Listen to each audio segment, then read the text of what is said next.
Hey guys, it's theGFgamer here, and right before we start, I just wanted to mention that this video is being released earlier than I expected, so without further ado, just watch the video and enjoy. Thanks.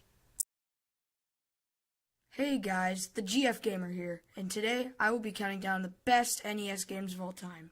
This list is only based on my thoughts and opinions, and I'm sure your list would be very different. So without further ado, let's start off with number 10. Number 10. Double Dragon. Double Dragon. Released in the arcades in 1987 and brought to the NES in 1988, this game is a classic street beat-em-up.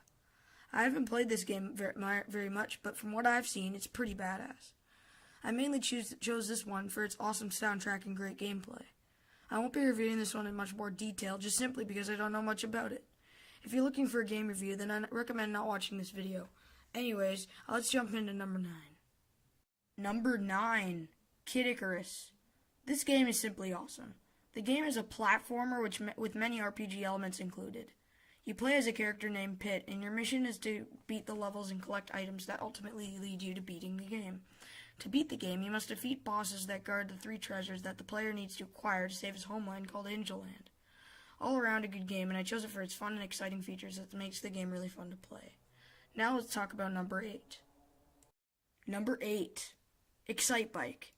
I personally love this one because of the ability to create your own tracks. Excitebike is a game where you are racing other players or the computer players in a dirt bike race, sort of like the BMX NES style. I always find it fun to make your own track that has the most hazards imaginable, and then challenge yourself or a friend to complete your track.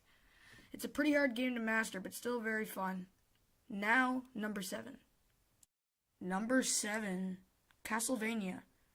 A very fun and challenging platformer with, again, some RPG elements.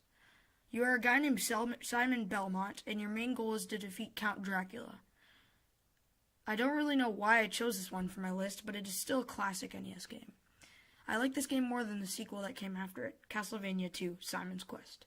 Anywho, let's move on to number 6. Number 6, Tetris. A fast-paced puzzle that will make you jump from your seat at times. Tetris, probably the best puzzle video game ever made.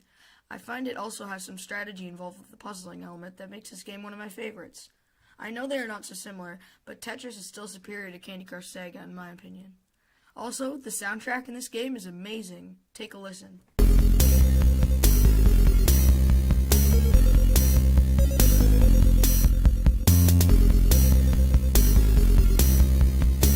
Groovy. Anyways, let's move on to number 5. Number 5. Kirby's Adventure. Everyone has to love that super badass little pink dude. Kirby's Adventure was the first game of the entire Kirby series. Originally made by the game company HAL, Kirby's Adventure was released on the NES in 1993.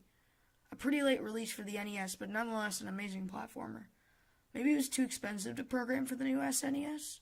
Who knows? Okay, let's move on to number 4. Number 4. Super Mario Bros. I'm pretty sure at least everyone watching this video has had an encounter with this red plumber sometime in their life. Super Mario Bros. Was one of the first platformers in its time, and because of that, this game was the best-selling Mario game ever at just over 40 million units. A sheer classic platformer and one of my favorites at that. Once you've beaten the game, I would recommend checking out the Minus World for some more fun. Alright, now let's move on to number 3. Number 3. Legend of Zelda. Probably my favorite action-adventure game ever, and I like the RPG elements here and there too. Legend of Zelda was the first of its time created by the Japanese video game genius Shigeru Miyamoto, who also created great games like Super Mario Bros. Franchise, the Star Fox franchise, and the all-time classic Donkey Kong. I also wanted to mention that the third dungeon of the game is shaped like a swastika, but was really intended to be a manji, which is a Buddhist symbol of good fortune. Anyways, still a great game and is my personal favorite in the entire Zelda franchise. Cool, now let's move on to number 2. Number 2. Mega Man 2. A challenging action platformer that made you want to throw your remote at the TV sometimes. At least it did for me. Mega Man 2, in my opinion, is one of the best Mega Man games ever made. I love all the different varieties of bosses that you get to defeat, like Metal Man, Heat Man, Airman, Woodman, and many others. Based in the year 200X, whenever that is, the main rival, Dr. Willy, has created a new army led by the 8 different robotic bosses such as Bubble Man. But wait, let me address something before we move on. If you look on the cover of the box for Mega Man 2, is that supposed to be Mega Man? He doesn't resemble the same character in the game at all. It's like they told a random guy off the street to dress up like Mega Man. Oh my goodness. Alright, enough ranting. Let's move on to number 1. Number 1. Super Mario Bros. 3. This game was released in 1990 in North America, but the game has aged really well. You could give the controller to anyone in the world that is familiar with some type of video game, and within 5 minutes, they would know what they were doing. Playing freaking Super Mario Bros. 3! This game is my all-time favorite NES game because it has that charm that Mario games bring, and the controls are better than some games today, in my opinion. This was also the first Mario game to feature the map feature, where you get to choose the level that you want to play instead of the game giving you a linear path of where to go. After the 1989 movie The Wizard, people knew this game was going to be all the best.